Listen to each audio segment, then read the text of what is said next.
Cynder is a popular character in the Spyro franchise, so should that mean that she should show up in Spyro A Realm Beyond? Well, according to you guys, yes. Yes, she should. But in order for that to happen, she would need significant retooling and a story rewrite to fit into A Realm Beyond, which I decided to do exactly that. Let's talk about it. Whoa!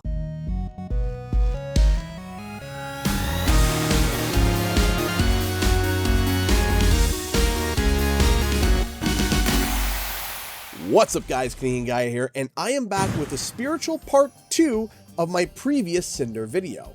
Now, before we get to rewriting and retooling Cynder, we have to find the faults and issues with her writing in the first place. No, not the idea of the character, but her actual written story made by the writers. In my opinion, I have a significant disconnect with this character. I have always liked the idea of Cynder, but I never connected nor really understood her. But she means a lot to a lot of people. So what was wrong with me? Was it something that I was not seeing? Or am I seeing something that others aren't? In the end, I actually think it's a mix of both. Before we can begin to explain the disconnect, we need to establish Cynder's lore for those who are unaware or may have forgotten. In The Legend of Spyro, Cynder was one of the eggs that Gaul, who was acting on behalf of Malefor, was stolen. According to, well, in-game lore, the only way that Malefor could actually be broken out of his convexity prison is if a dragon that was born under the year of the dragon followed certain steps to be able to actually free him from the dark prison. So after Cynder was born, and through years of torture, corruption, and dark magic, or in this case perhaps dark aether, but we're not sure, she was turned into a machine of war to help herald the coming and restore Malefor. She was taught his dark doctrine and believed that he was her dark master. After the first game is finished, however, and after releasing Malefor from convexity, Spyro defeats Cynder and she returns back to her normal self, which would be the same age as Spyro, as they were a part of the same grouping of eggs. This story is tragic, horrible, and you feel sympathy for Cynder. Except, Cynder only experiences issues and side effects of this lifelong trauma when the plot needs it to be a factor, which is how Spyro the Eternal Night actually begins. Then, Malefor's apparent control over her is briefly utilized in a climactic moment in Spyro Dawn of the Dragon, and even then that's dashed away quickly after like 2 sentences. Now, let me say this up front and at the start. I am aware this is a Spyro game, and I am aware it is meant to be catered to a younger audience.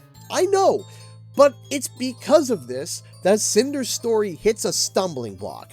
So I never could fully wrap my head around why Cynder was such a wanted and beloved character, but after doing some writing exercises and after a chat with the editor of this video, who is also a dear friend of mine, Lore the Dragon, I finally realized where my disconnect with Cynder came from. What I and what many others are dealing with in regards to Cynder is narrative dissonance, or tonal dissonance, might be a bit of both. Cynder's story arc, or tag, or trope, or whatever you want to call it, is the child soldier, a young innocent child who is pushed, tricked, and or brainwashed into fighting for a bigger malevolent power. It is a tragic scenario, and unfortunately, it is a subject that isn't fictitious and is still something that is happening even to today. Bringing in such strong themes is a powerful way to tell a story. However, I question why something like this was even brought into a Spyro game in the first place. But that's not where I get the disconnect. See, the problem is, the Cynder that we are described about is not the Cynder that we see on screen. After she is freed, she immediately befriends Spyros and the Elders. She teases Spyro and communicates in perfectly coherent, well-adjusted sentences. I'm not even sure how this works. Relax, Spyro. It'll be fun. All you have to do is stand outside the circle, and whatever you think of appears inside the circle. But we look at the lore we were just handed. Years of torture, isolation, and a dark cult like brainwashing? She shouldn't be making witty banter. She should be feral, terrified, utterly spiritually and mentally broken. The disconnect, I feel, isn't because Cynder is a bad idea, it's because the Cynder we are told about and the Cynder we are shown feels like two entirely different characters. Spyro saving her from the convexity prison collapsing isn't insta-therapy. Remember, she has never been shown love, never been shown decency, and all her life has been nothing but dark abuse. Her sole identity, according to her lore, is trauma. Now, remember, this is a Spyro game. It's meant for a younger audience. Yes, I know, but herein lies my problem. Cynder suffers horrible acts, but on screen, she comes off as, well, a semi-well-adjusted kid who has a guilty conscience about the bad things that she did. Why isn't she experiencing literally any trauma-based side effects? If she is, it's not shown on screen because the story is, of course, catered to a younger audience. So instead of showing a traumatized survivor who needs to slowly relearn to trust and adjust to society, the game just hits up insta-therapy button, she's good to go, and immediately acts like a semi-well-adjusted kid with just a bit of a guilty conscience. So I ask, why would the writers verbally go that deep to begin with if they have no chance of ever showing the true weight of how it affects Cynder to the players? The only way for us to see the character that we have been told about is for the game to go deeper in themes that they aren't willing to go to, due to the maturity and the audience watching and playing. So why do it in the first place? That's not to say you can't explore dark themes in a PG situation. Take a look at Zuko from Avatar, or Rapunzel from Tangled, or if you want to stretch that PG rating, think of Eleven from Stranger Things. All three suffered significant trauma, reacted differently, and all caused major hurdles and created story arcs because of those specific struggles. And these arcs are something that we saw very little of from Cynder. Cynder is not a bad character, nor is she a bad idea, but she suffers from poor writing. So I decided, as an amateur writer and finishing the first draft of my first novel, to try and bridge this gap and challenge myself to rewriting Cynder's story if she were to show up in Spyro: A Realm Beyond. So I sat down and began drafting. I had to figure out some core rules. This new Cynder would have to draw from her original story, like themes from her original story, but also stay within that PG rating. Here are some of the keywords and sentences that I followed while I was writing. First is forced to be a soldier, brainwashed, magic infused, good intentions, tragic, and heartbreaking. However, there were a few themes that I didn't necessarily drop, but I did change. The abuse factor was changed to something that was more like self-loathing or severely guilt-ridden. I thought that Cynder wouldn't need to be physically tortured, she would be doing it to herself mentally.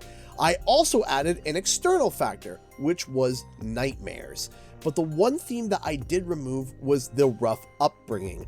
I actually had a third story idea where this was included, where after Cynder was saved, she was kind of feral and severely and socially behind. And over time, Spyro taught her and showed her kindness to become at least semi-functional. However, that story would require a whole game of focused development. Also, it just made things really depressing, kind of going too deep into the PG-13, and honestly thinking about it kind of ruined my mood. I also wanted to create two use cases. One would be if Cynder was more of a side character NPC, specifically the core character around a quest line, and the other is a more co-op and ingrained character, where she is a playable character whether by player or by plot choice. I decided to start with the side character use case. This led to the creation of the first short story, The Darkness. Cynder awakes to the city that she snuck into that is now on fire, which was caused by what Cynder calls the Darkness, an evil force created by the Scabs. Little does she know, the Darkness is someone who is a lot closer to her than she initially thought. This story is centered on Cynder being brainwashed to do horrid acts without her even knowing it. But in this case, she at first isn't fully aware of them. In the microcosm of this short story, she becomes increasingly more aware of what the darkness is. It is a little heavy for a PG audience, but it also allows for a more in-depth ability to flesh out the story on screen and allows the writer to go deeper without alienating the character that we see.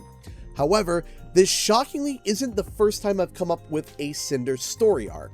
I came up with another concept or idea a few years ago. I made a much more PG Cynder that was crafted to be a complementary foil and a bit of an opposite to Spyro. What if Cynder was a hero for her clan of dragons, like Spyro, but while Spyro wanted to be the hero, she had to be the hero. Spyro wants to be bold and charge ahead. Cynder would want to be sneaky. Spyro would want to save the day whenever he could. Cynder would only save the day when she had to. It still carried over some of the original thoughts and ideas of Cynder having a tragic backstory, but it kept it more relatable and not as traumatic. So I used this for my second use case and came up with a second short story called The Temple. Cynder must sneak into a scav encampment and steal important information. However, the operation goes awry and the collateral damage is devastating. This story does do more world building, which I'm having a hard time adapting and doing because we haven't seen more than a small trailer for Spyro A Realm Beyond. But it also introduces gameplay mechanics and ideas that show a different kind of gameplay, which ties back to the use cases for these stories. In the case of the Darkness, this would work as a side quest for Spyro. The cities are on fire and Cynder's trying to help by putting them out and saving the people. The actual gameplay would consist of Spyro balancing between stopping the fires, helping villagers escape, and maybe even helping rebuild the city after the fact. The story arc would reveal who the Darkness is and would end with Spyro separating something, plot device, from Cynder. Afterwards, Cynder would join Spyro back in the main camp to help fight the final boss, which would contribute to 100% the game and getting the 100% ending and secret epilogue. In the case of the Temple, this backstory would be if Cynder was much more involved in the main story and was actually a playable character. Her gameplay would be more sneaky tactics and lithe and fast movement. The story arc would be Spyro and Cynder constantly clashing about how to handle a problem and how to tackle it, but over time they would begin to work together in complementary ways, like Spyro learning to be more sneaky and Cynder becoming more confident, with an emotional payoff for 100%ing the game. Also, both of these stories leaves room for romance, but I would think it'd probably be better just to keep them as friends. Now, I decided to post these short stories in the links in the description below if you're interested in reading them, but they are simply 2 examples of how Cynder could be rewritten and folded into A Realm Beyond. Thank you so much for watching, everybody. Bye-bye!